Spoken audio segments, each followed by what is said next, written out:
Okay, so the COPA versus Craig Wright day one just commenced. It finished about an hour ago. I was on my way back from Malaysia to Koh Samui when it started, so I couldn't take notes. I try to take notes every other day. I'm going to make a video about this every day. Every day I'm going to do a daily wrap up.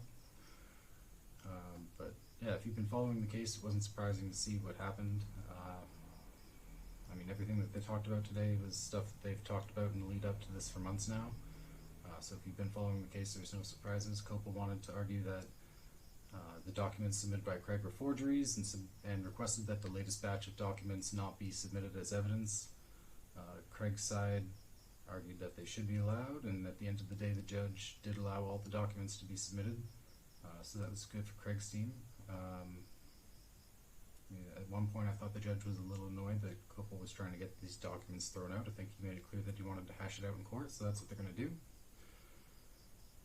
He asked COPA to put forward a new report citing the irregularities in those documents. He also wanted Mr. Madden to appear to discuss the irregularities that he found in his report. I believe I was kind of losing connection there, but I think he's the one who's going to do a new report on these new documents as well. So yeah, it wasn't very surprising to see what happened. There were some details that came out that were a little surprising, details about Dr. Wright's suicide.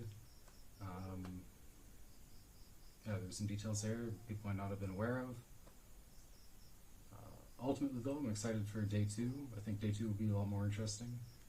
Craig Wright's going to take the stand. I think he's going to outline how he created Bitcoin from the beginning.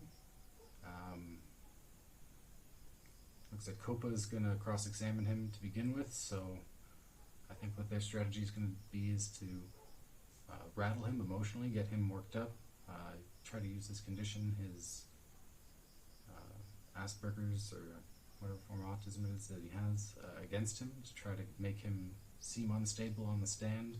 I think they'll try to provoke an unstable state from Dr. Wright so that they can make him seem like he's an unreliable witness on the stand.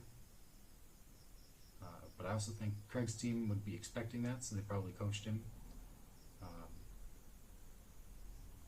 We'll see how Craig does. I think they'll try to find a weak point, or somewhere throughout the trial they'll find something that irritates him. They'll find a weak point and they'll kind of poke that as much as they can, try to throw Craig off. That's what I think we'll expect to see over the cross-examination of Craig over the next few days.